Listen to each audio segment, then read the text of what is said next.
से क्या होता है, जो है वही सब कुछ है, अब तो कहीं कुछ नहीं है। यहाँ पे कैसा लगता है, सब लोग का सपोर्ट मिलता है? हाँ, सपोर्ट में हर तरह का सुख मिलता है, सब बात।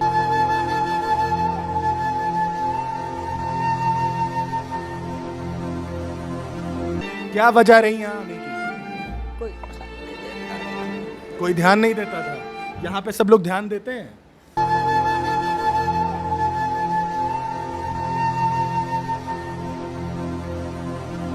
ये ऐसे आए भैया कि मेरे पति का हार्ट अटैक हो गई। परिवार वाले ने मतलब जितने कागज पत्र चल अचल संपत्ति के थी वो सब छीन झपेट लिए। 6 महीना तो एक एक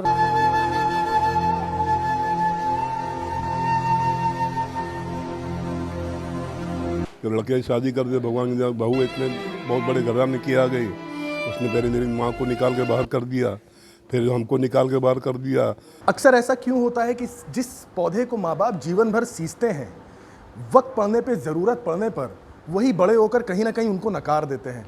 पूरे देश में होली का त्यौहार बड़े धूमधाम से मनाने की तैयारियां जोर शोर से चल रही हैं। आप कहीं पर भी जाएंगे तो लोग उत्सुक हैं, उत्साहित हैं और तैयारियों को जोर शोर से कर रहे हैं। लेकिन अगर खुशियों के बीच एक तस्वीर हम अलग हट के देखें तो वृद्धाश्रम में आज हमने फैसला किया जाने का और दिखाने की कोशिश कर रहे हैं कि आखिर होली को लेकर किस तरह से तैयारियां की गई हैं और किस तरह का माहौल यहाँ पर है। 60 साल के ऊपर के बुजुर्ग हैं, अलग अलग समस्याएं हैं, अलग अलग परेशानियां हैं। लेकिन कहा जाता है कि वृद्धाश्रम में होना अपने आप में एक श्राप जैसा है। कहीं ना कहीं ये समाज के ऊपर बहुत सारे सवाल खड़े करता है। लेकिन मैं आज जिस वृद्धाश्रम में हूँ वो कहने के लिए तो वृद्धाश्रम है, लेकिन अगर मैं ये कहूँ कि यही स्वर्ग है तो शायद ये गलत नहीं होगा। मैं आज कानपुर के स्वराज वृद्धाश्रम जो पनकी में स्थित है वहाँ पर मौजूद हूँ और यहाँ पर क्या हालचाल है, किस तरीके से चीज़ों को दुरुस्त रखा गया है, तो देखकर सच में कहीं ना कहीं खुशी भी होती है और तकलीफ भी होती है कि हमारे समाज में जहाँ एक तरफ बुराइयाँ हैं तो वहीं पर कुछ अच्छे लोग हैं जो कहीं ना कहीं आज समाज को साधने की कोशिश कर रहे हैं, अच्छाइयों को आगे बढ़ाने का काम कर रहे हैं।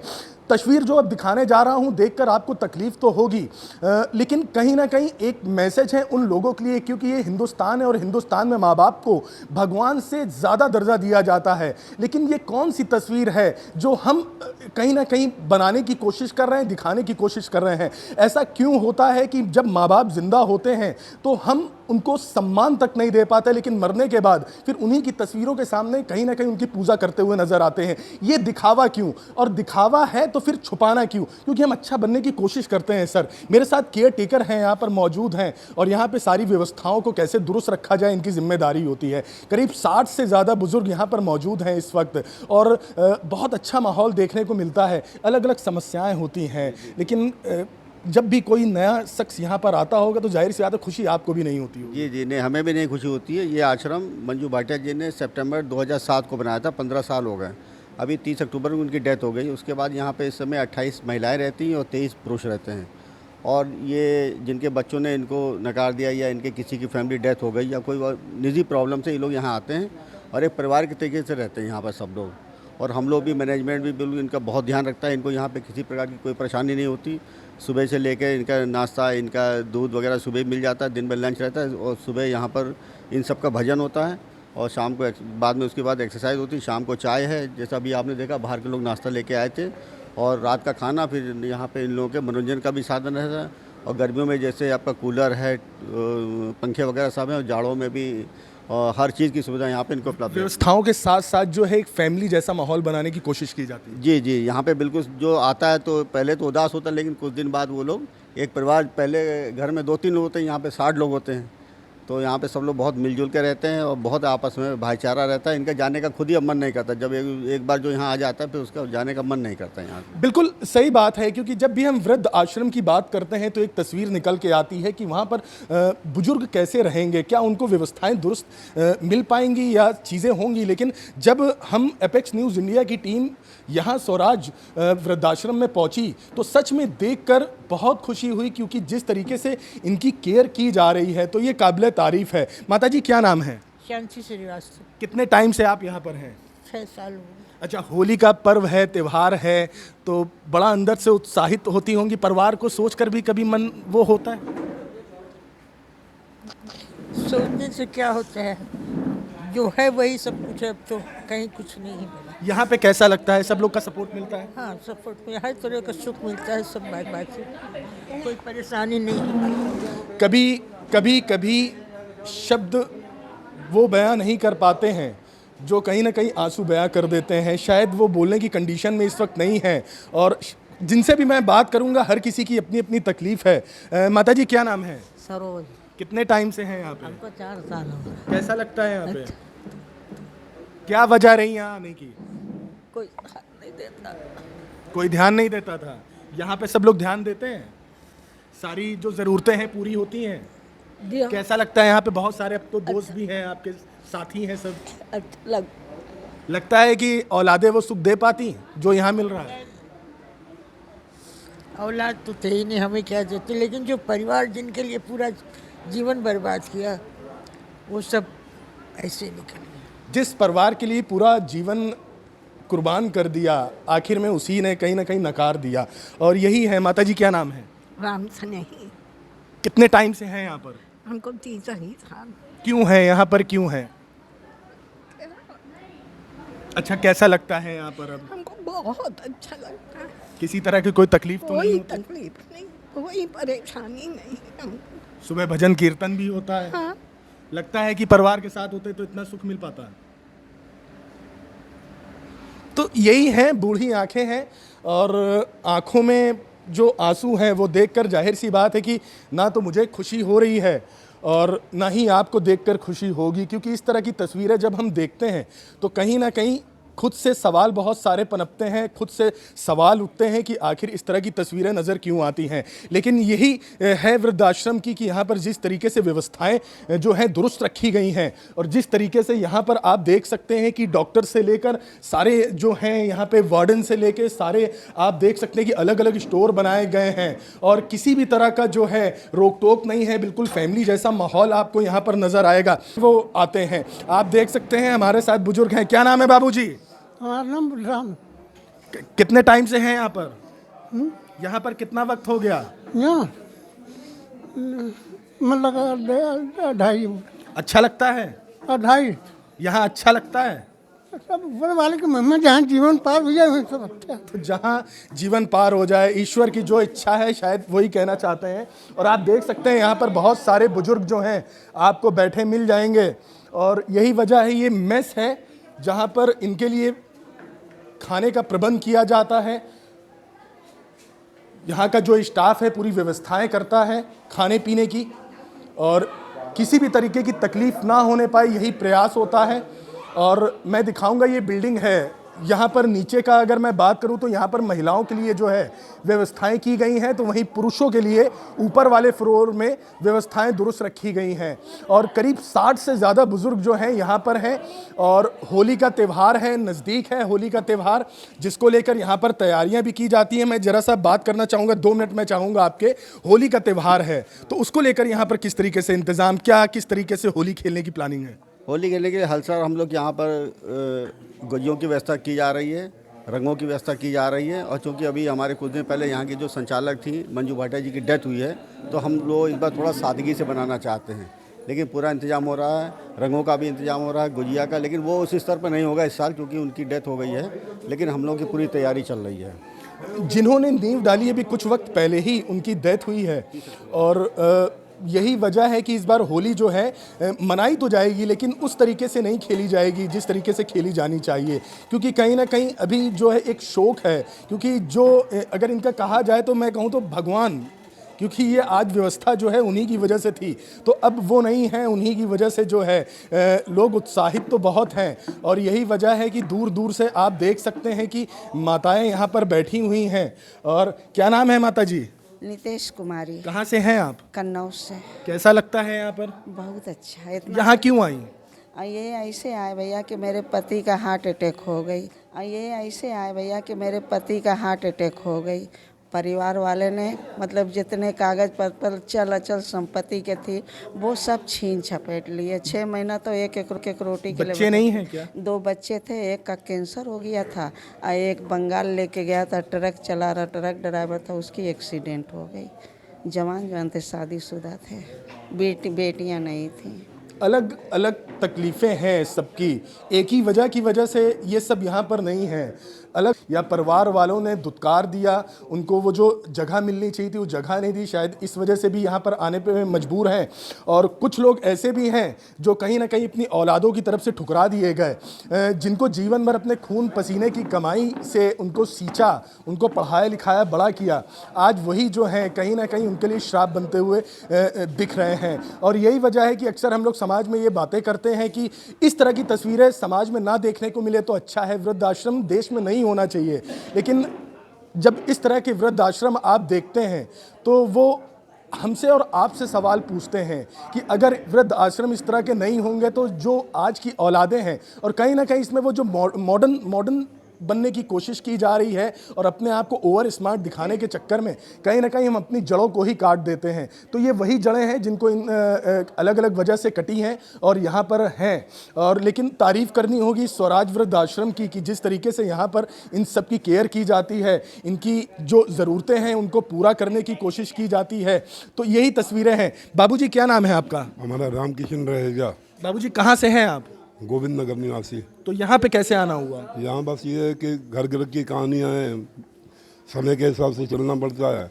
आजकल जिनको पाल पोस के बड़ा करो वही अपने नहीं होते। शादी ब्याह बच्चों की कर दी, बीवी 33 साल पहले मर गई, बाल बच्चों को पढ़ाया लिखाया सब कुछ किया, उसके बाद में जो है उन लोगों का सब कुछ जो है किया, शादी ब्याह जो है सबके कर दे। जहाँ जब तक लड़के की नहीं शादी की तब तक तो सब अपने से, तो लड़के की शादी कर दे भगवान सब अपने से, तो लड़के की शादी कर दे भगवान की बहू इतने बहुत बड़े घराने की आ गई, उसने पहले मेरी माँ को निकाल के बाहर कर दिया, फिर हमको निकाल के बाहर कर दिया, आश्रम में इधर उधर जो रहते करते रहे सब कुछ जो है। उसके बाद में फिर जो है जिसके साथ में मेरे बेटे की शादी हुई उसको भी निकाल के बाहर कर दिया। मतलब कुल मिला के जब तक आपकी ज़रूरत थी आपका इस्तेमाल किया और ज़रूरत खत्म होते ही बाहर का रास्ता दिखा दिया गया। तो आज 3 साल से वृद्धाश्रम में रहते हैं। लड़का आता है मिल के जाता है, तो खर्चा पानी भी थोड़ा बहुत जो हमको समझ में आता मांगते हैं हमको दे जाता है, मगर साथ में रहते नहीं है, सब अलग अलग जो है पूरा परिवार। ये तो नहीं कह सकते कि संस्कार नहीं दिए होंगे, संस्कार दिए होंगे, लेकिन आज की भागती हुई ज़िंदगी और भागती हुई दुनिया में जब हम बहुत ज़्यादा ओवर स्मार्ट बनने की कोशिश करते हैं, मॉडर्न बनने की कोशिश करते हैं, तो इस तरह की तस्वीरें देखने को मिलती है। ऐसा नहीं कि अच्छी तस्वीरें आपको देखने को नहीं मिलती, बहुत सारे हैं जो आज भी अपने माँ बाप को भगवान का दर्जा देते हैं, लेकिन वहीं कुछ मैं श्रापित कहूँगा, वो श्रापित लोग होते हैं जो माँ बाप को जो है नकारने का काम करते हैं। क्या नाम है बाबूजी? ओम प्रकाश। कितने वक्त से हैं यहाँ पर? बाबूजी बच्चे हमारे हैं लेकिन हमसे बिलग हैं। क्या है कि हम पहले घर पे व्यापार का काम करते थे और व्यापार हमारा कुछ घटने के बाद हिस्से बंटवारे में भाई भाई में आपस मतभेद हुआ, उसमें हमारा व्यापार चला गया, हम बेकार हो गए। फिर उसके बाद फुटपाथ पे बैठ गए, फुटपाथ में भी थोड़ा टाइम कम चला, लॉकडाउन आया, उसके बाद वो भी हमारा बेकार चला गया। दुकानदार जिससे माल लेते हैं वो पैसा मांगता है और पैसा मिल नहीं पाता है। उसके बाद काफ़ी हैरान होने के बाद किसी और से मदद लिया, उसने 1 महीने 1.5 महीने हमारी मदद किया। उसके बाद फिर उसने जवाब दे दिया, उससे पूछा, उसने कहा चलो भैया हम कहीं बताते हैं देखते हैं। उसने यहाँ भिड़ा दिया जब से हम यहीं हैं, और घर द्वार का हमारा कोई ठिकाना ही नहीं है। तो वही है, जैसा मैंने बताया कि अलग अलग मजबूरियां हैं, और मैं बताना भी चाहूँगा क्योंकि हिंदुस्तान की जब बात होती है तो सनातन संस्कृति की हम बात करते हैं, उसी सनातन संस्कृति की बात करते हैं जहां मर्यादा पुरुषोत्तम राम ने जन्म लिया। और राम ने सिर्फ भगवान थे इसलिए जाने नहीं जाते हैं। जब 14 वर्ष का वनवास हुआ, केकई ने उसकी वजह बनी, उसके बाद भी उन्होंने केकई को छोड़ा नहीं। सबसे ज़्यादा माँ का दर्जा जो है, सबसे ज़्यादा सम्मान जो है वो केकई को दिया था। शायद ये एक मैसेज था समाज के लिए कि माँ बाप अगर बुरे भी हैं तो लेकिन बुरे होने का मतलब ये नहीं होता है कि उनकी कद्र कम हो जाती है, और इसी वजह से वो मर्यादा पुरुषोत्तम श्री राम बने, प्रभु श्री राम बने। लेकिन मैं आपसे और भी ये जानना चाहूँगा कि 2004 में ये स्थापना हुई इस वृद्धाश्रम की, उसके बाद से लगातार यहाँ पर आते जाते हैं। स्वास्थ्य को लेकर किस तरीके से आप लोग व्यवस्थाएं करते हैं? स्वास्थ्य में ये है कि हमारे यहाँ जो फर्स्ट एड टाइप का जो होता है, जैसे खांसी बुखार है जुकाम है, उसका तो हमारे पास दवाई मेडिसिन रहती है। जो ज़्यादा मेजर हो जाता है तो हम CSC ले जाते हैं, वहाँ से जब मेजर हो जाता है तो हमारा टाई अप है नारायणा हॉस्पिटल से और कुलवंती से, तो वहाँ पे ले जाते हैं। हाईलाइट भी दिखाते हैं, 1-2 चैरिटेबल ट्रस्ट हैं, जैसे 2 फजलगंज में, उनको दिखाते हैं हम लोग। पूरा प्रॉपर ट्रीटमेंट हम लोग करवाते हैं इन लोगों का। और घर के बच्चों से कोई इनका कोई हेल्प नहीं होता, वो लोग तो आते भी नहीं देखने। अगर हम ये बता दें कि वो बीमार है, वो तो बिल्कुल नहीं आते फिर, कि कुछ ऐसा ना कि ये लोग डिमांड कर दें, मांग कर दें। हाँ, यहाँ के जबकि ये फ्री ऑफ कॉस्ट है, ना गवर्नमेंट से कोई ऐड है, कुछ नहीं। हम लोग बिल्कुल प्राइवेट है, यहाँ किसी से कोई ऐड नहीं लिया जाता, न इन लोगों से 1 रुपया भी नहीं लिया जाता जो भर्ती होते हैं।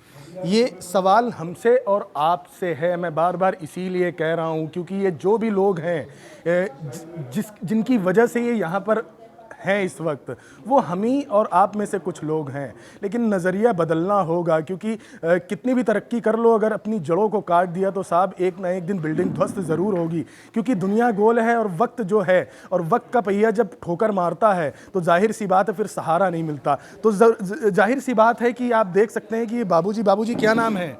PN पांडे। कहाँ के रहने वाले हैं? हम कन्नौज के रहने वाले हैं। यहाँ पे कैसे आना हुआ? यहाँ पे हमारे नवसा वाइफ है और लड़की है, सब कोई है। तो फिर यहाँ क्यों रहते हैं? यहाँ पे साहब हम घर से कोई मतलब नहीं रखते हैं, जब तक कमाया तब तक दिया, अब कमाए नहीं तो निकाल बाहर। तो अब उनकी जिम्मेदारी थी ना, आपने तो जीवन भर किया। कोई नहीं जिम्मेदारी, वो मानते नहीं, वो गाड़ी देने गाँव को कुछ करने नहीं, और हमारे को गाड़ी देने लगे। मतलब अब जरूरतें पूरी हो गई तो बाहर का रास्ता देखो। अब कोई रास्ता नहीं है वहाँ हमारे घर में, कोई जगह नहीं है। कोई जगह नहीं है। अभी लड़की आई थी, तुमने कहा हम 2 रोटी, हमने तो मेरा किस्मत है जो हम यहाँ रह रहे हैं, उसमें तो बाहर का सुख थोड़ी। लड़की मानती तो और तुम्हारी नहीं मानती हमको। अक्सर ये सवाल उठता है और सवाल लड़कों के ऊपर उठते हैं कि अगर बेटे चाहें तो शायद वृद्धाश्रम ना हो, लेकिन साहब मैं गारंटी के साथ, दावे के साथ कह सकता हूं कि वृद्धाश्रम में होने की जो वजह है, जितना बेटे का हाथ है उससे ज़्यादा बेटियों का हाथ होता है, क्योंकि वो बेटी बहू बन के भी जाती है, बेटी भी होती है और अलग अलग किरदारों में आती है, और घर को स्वर्ग बनाने का जो जिम्मेदारी होती है वो कहीं ना कहीं महिलाओं की होती है। और यही वजह है कि आज हम भागती दौड़ती हुई ज़िंदगी में अपनों को तो खोते जा रहे हैं, अपने जो कर्तव्य हैं उनको खोते जा रहे हैं। लेकिन जिस राष्ट्र प्रेम की हम बात करते हैं, देशभक्ति की बात करते हैं, तो उस देशभक्ति का सबसे मजबूत हिस्सा जो है वो माँ बाप होते हैं। अगर हम अपने माँ बाप की इज्जत नहीं कर सकते तो इस देश के लिए क्या कर पाएंगे, अंदाज़ा लगाया जा सकता है। और भी तस्वीरें दिखाता हूँ आपको। एक बहुत पुराना गाना है, 90s के वक्त का गाना है कि पापा कहते हैं बेटा बड़ा नाम करेगा, लेकिन बेटा ऐसा काम करेगा शायद कोई सोच भी नहीं सकता। बाबूजी क्या नाम है आपका? जगदीश चंद जायसवाल। कहाँ के रहने वाले हैं? कानपुर के। क्यों यहाँ पर कैसे आना हुआ? वक्त लिया। क्या समस्याएं रहीं कि वृद्धाश्रम आना पड़ा? मैं एक फौजी आदमी हूँ। फौजी हैं आप? सर्विस करके आया, सब ठीक ठाक है। 5 बच्चे मेरे और सबकी शादी ब्याह किया, पढ़ाया लिखाया, सब ठीक ठाक है। मेरे को पालिश मार गया, लकवा मार गया मेरे को, मैं विकलांग हो गया। उस पीरियड में हमारे घर में किटाइन मेरी बहू करने लगी और हम ड्यूटी फिर भी कर रहे थे। इस हालत में ड्यूटी से आए तो गेट में मेरे ताला लगा है। बहू मुझे बताए हुए नहीं बताया और चली गई मंदिर। मैं रात में 9 बजे आया तो घर में ताला लगा हुआ है। हम फ़ोन किया तो बोला अभी गई हैं, अभी आएंगे। लड़का बोला हम तो बाहर हैं काम पे। और हमने बोला घर में तो कोई नहीं है, ताला, हम बाहर बैठे हैं। आज तक कभी इतने शान वाले आदमी और रोड पे आ गए, हम ताला लगा कहाँ जाएं। फिर अपने बच्चों बिटिया के बाद फ़ोन किया, बिटिया ने बोला चले आओ। वो नहीं, अगर आते हैं तो वहाँ रोड पे क्यों बैठो, वहाँ चले। अभी बात बढ़ते बढ़ गई। फिर बहू उल्टा सीधा बोलने लगी। हम किसी की बात सहन किया नहीं, वरना करते हैं आज भी, फौजी आदमी वैसे ही होता है। तो बिटिया लोगों ने सब लोग यहाँ ले आए। जब यहाँ आ गए तो दूसरे दिन बहू और लड़का आ गया। यहाँ क्यों आए? मैं बोला नसीब में यही लिखा तो यहाँ आ गए। अब आते हैं वो लोग मिलने कभी? हाँ, हम आते हैं, वो भी आते हैं। मना कर दिया, मैं ये अच्छी जगह नहीं है अपनी लोग की। मतलब जो सम्मान की उम्मीद थी वो सम्मान नहीं मिला। अब सम्मान वगैरह सब है वैसे ही। अभी उनकी भी आंखें खुल गई और हमसे कहते हैं पापा चलो। उसी दूसरे दिन आए, रोने लगे, पाँव पकड़ने, चलो पापा। हम कहे अभी मैं जाऊँगा नहीं, तुम लोग की आँखें खुल जाए, दिमाग सही हो जाए तो मैं खुद आ जाऊँगा। फौजी जो होता है वो देश की रक्षा के लिए जिस तरह तत्पर निरंतर अपनी जान जोखिम में डालकर सेवा करता है, ये भी फौजी हैं और देश की जिम्मेदारी के साथ साथ अपने परिवार की भी जिम्मेदारियों को अच्छे से निभाया। 5 संतानें हैं, लेकिन जिस तरीके से इन्होंने बताया तो यही लगता है कि सम्मान जो एक मिलना चाहिए ना, तो वो हैं जब इस तरह की बातें सुनने को मिलती हैं कि हम सिर्फ बातों से सम्मान देते हैं, फौजियों की बात आती है तो सलूट मार देते हैं, लेकिन मन में क्या है, क्योंकि ये छुपे हुए चेहरे हैं साहब, समाज के हमारे छुपे हुए चेहरे हैं जो उजागर होना बहुत ज़रूरी होता है। क्योंकि इसी तरह की तस्वीरें जो हैं कहीं ना कहीं नए भारत की जो तस्वीर बनाने की हम बात कर रहे हैं, देश के प्रधानमंत्री नरेंद्र मोदी जिस तरह नए भारत की बात कर रहे हैं, अगर इसी तरह वृद्धाश्रम लगातार हिंदुस्तान में बढ़ते जाएंगे तो फिर नए भारत की तस्वीर जो है कितनी अच्छी होगी ये कह पाना थोड़ा मुश्किल है। लेकिन मैं आपको दिखाता हूँ कि अंदर भी स्टोर्स है, किस तरीके से रहते हैं यहाँ पे। आप देख सकते हैं बुजुर्ग हैं, माताएं अंदर बैठी हुई हैं इस वक्त नाश्ता। माता जी नमस्कार। राम राम राम राम, कैसी हैं? हम ठीक हैं। आप तो बड़ी हंसमुख हैं। कैसा लगता है यहाँ पे? अरे हम पटना छोड़ के तो हमको जरी को नहीं। मैंने सुना आप पाकिस्तान से भी ताल्लुकात रखती हैं। पाकिस्तान में ही पैदा हुए थे। अरे क्या बात है। हाँ। तो यहाँ कैसे आना हुआ? अरे पाकिस्तान में लड़ाई हुआ जब। मैं बैठ जाऊँ? हाँ बैठिए, जरूर बैठिए। पाकिस्तान में लड़ाई हुई, हिंदू मुस्लिम की थोड़ी लड़ाई हुई है, वहाँ तो मार काट पूरा मोहल्ले मोहल्ले हो गया। मुसलमानों ने बड़ी जुल्म की है हमारे पास, कैसे तो हम बच के आ गए। वो तो ऊपर वाला फौज ने निकाला हमको, गाड़ियों में भी मार काट दी तो फौज निकाल के लिए आई। फौज के ट्रक में हम लोग लाहौर से आगे था हमारा घर, लाहौर से भी आगे। हाँ लहरपुर जड़ा वाला तो था, तो वहाँ फिर भागा भागी इधर उधर हो रही है, मार रहे मुसलमान। मतलब फौजियों ने किसी तरह आपकी जान बचा के आपको हिंदुस्तान ले आए? हाँ फौजियों ने। तो माता जी यहाँ आना कैसे हुआ? ये वृद्ध आश्रम में परिवार में तो रहे होंगे लोग। भाई मेरा जज पंजाब का, उसको हार्ट अटैक हो गया। उस सारा पंजाब का मालिक था, तो उसको हार्ट अटैक हो गया, तो फिर हम लोगों को ख़त्म हो गया, तो हम चले आए अपना। तो आपने क्या शादी नहीं की थी? किसकी? आपने?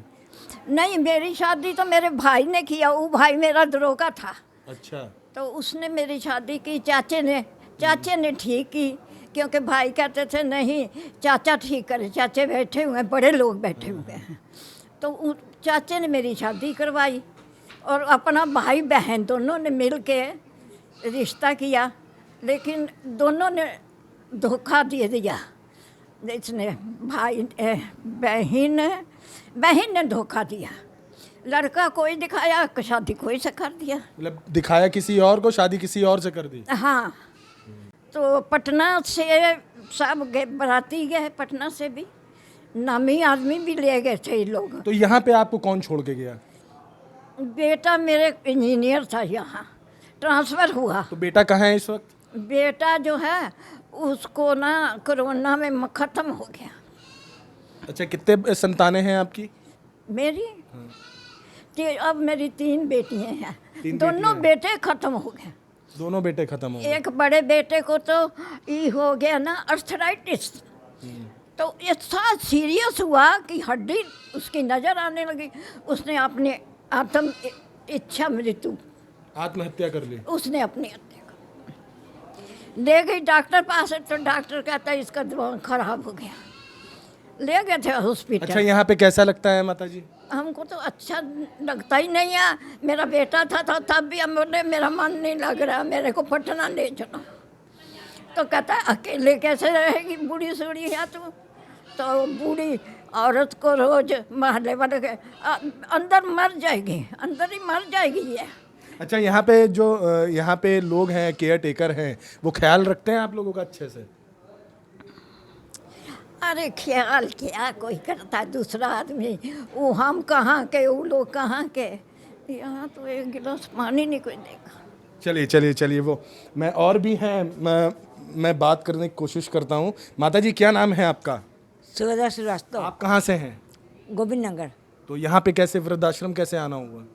भैया हमारे हस्बैंड थे, वो गवर्नमेंट प्रेस में थे, वो नहीं रहे संतानें हैं आपकी? जी। 4 थी, चारों ख़त्म हो गई हैं। चारों खत्म हो गए? जी कैसे? थोड़ी बीमारी में ख़त्म हो गई हैं। सभी बच्चे खत्म हो गए। तो अलग अलग तकलीफ़ें हैं ये। अभी जैसा कि आपने देखा, माता जी से मैंने बात की, पाकिस्तान के लाहौर से भी आगे से वो यहाँ पहुँची। एक लंबी कहानी है, लेकिन अलग अलग हैं। एक माता जी और भी हैं। माता जी क्या नाम है? जी, मेरा नाम है सेल्वीना और मैं 5 नंबर गुमटी में रहती थी। मेरे 2 बेटे 3 बेटियां हैं। तीनों बेटियां टीचर हैं। 2 लखनऊ में है और एक आगरा में उसका ससुराल है, घर है। बड़े बेटे की शादी लखनऊ में हुई है, नहीं बड़े की वहाँ गोरखपुर में हुई है, तो वो वहीं रहता है। और वो पहले मेरा खर्चा उठाता था, पैसे बहू स्टाफ नर्स है, गवर्नमेंट जॉब है उसकी, तो पैसे उसे भेजती थी। छोटे वाले ने अपने मर्जी से की थी। वो यहीं है कानपुर में, काकादेव में किराए के मकान लेके रहता है। अपोलो नर्सिंग होम में चुन्नीगंज में, वहीं पे वो। नहीं तो उनके घर में इतनी जगह तो होगी ना कि आपको रख सके साथ में? नहीं रखना चाहते हैं, जो जब से किया है। यही वजह है कि वृद्धाश्रम आना पड़ा? हाँ, कोई मतलब ही नहीं रखता। वृद्धाश्रम आपको लेके कौन आया था? जी, मैं खुद आई थी, अपने भाई के घर आई। बेटी के यहाँ रहती थी, तो भाई बेटी दामाद में कुड़ होने लगे, तो हमें अच्छा नहीं लगता था। तो कि मतलब इनके 2 बहुएं हैं, 2 बेटे हैं, बहुएं भी दोनों जॉब करती हैं। तो वो कहने लगे वहाँ क्यों नहीं जाती, तुम क्यों रखी? बेटी से लड़ता था। तो फिर हमने भाई के घर आए, भाई के घर से यहाँ का के बारे में बताया? नहीं, हमें पता था। तो फिर मैंने खुद बात की यहाँ एक पास्टर के जरिए, पास्टर पंकज मलिक, तो उनको लेके साथ में मैं इधर आई। और छोटा बेटा यहीं जॉब करता, छोटी बहू भी टूर एजेंसी है मोती झील के पीछे, उसी में स्टाफ नर्स है, वो प्राइवेट जॉब करती है। लेकिन अब वो अभी तक बड़ा बेटा करता था हेल्प मेरी, तो अब वो बोलते हैं कि छोटे वाले से कराओ। क्या हम ही कर? छोटा वाला क्या कहता है? वो कभी मतलब ही नहीं, ना कभी आना, ना कभी फ़ोन करना, ना कुछ नहीं। हम फ़ोन करते हैं तो वो बोलता है, वो फ़ोन उठता ही नहीं है। कोई मतलब। ये वही लोग हैं जो 9 महीने अपनी बेटे को, अपनी बच्चियों को पेट में रखते हैं और अपनी जान की बाजी लगाकर उन्हें इस दुनिया में लाते हैं। बहुत सारे लोग यहाँ पर ऐसे हैं जिनकी 1-2 नहीं 5 संतानें हैं, किसी की 4 हैं, किसी की 6 हैं। लेकिन साहब, घर में इतनी जगह नहीं है कि माँ बाप को जगह मिल सके। और यही वजह है कि जब पेड़ में फल लगना बंद हो जाते हैं तो जिम्मेदारी ये होती है कि जिस पेड़ ने फल दिए हैं उसकी इज्जत, उसका सम्मान हम उसी तरह बरकरार रखें। लेकिन कुछ लोग होते हैं कि जब पेड़ फल देना बंद कर देते हैं तो कहीं ना कहीं उनके मन में ये आता है कि उस पेड़ को काट कर क्यों ना उस लकड़ी को बेचकर। जैसा कि मैंने शुरू में कहा कि ये वृद्ध आश्रम ज़रूर है लेकिन किसी स्वर्ग से कम नहीं। लेकिन इसको स्वर्ग बनाने के पीछे जो टीम है यहाँ की, मेरे साथ इस वक्त अतुल मेहता जी मौजूद हैं, सेक्रेटरी हैं यहाँ के वृद्ध आश्रम के। सर, किस तरीके से यहाँ पर, क्योंकि 60 से ज़्यादा संख्या है यहाँ पर, तो किस तरीके से तैयारियाँ करते हैं, जो इनकी जिम्मेदारियाँ उनको कैसे उठाते हैं? देखिए, ये आश्रम जो है 2009 में हमारी जो फाउंडर थी श्रीमती मंजू भाटिया जी, उन्होंने शुरुआत किया था। और उन्होंने एक निर्णय लिया था कि जो व्यक्ति समाज में अपने परिवार द्वारा किसी वजह से अपनाए नहीं गए हैं या मजबूरीवश परिवार से बिछुड़ गए हैं, उनको इसको यहाँ पर उन्होंने लाने का काम किया था। और उसी काम को उनकी अभी देहांत पिछले वर्ष हुआ है और उन्होंने एक पूरी टीम बनाई। उस टीम में समाज के बड़े प्रबुद्ध व्यक्ति जो होते हैं उनको उन्होंने जोड़ा, क्योंकि बिना पैसों के कोई काम नहीं हो सकता और प्रबुद्ध और पैसे वाले लोगों के साथ मिल के ही होता है।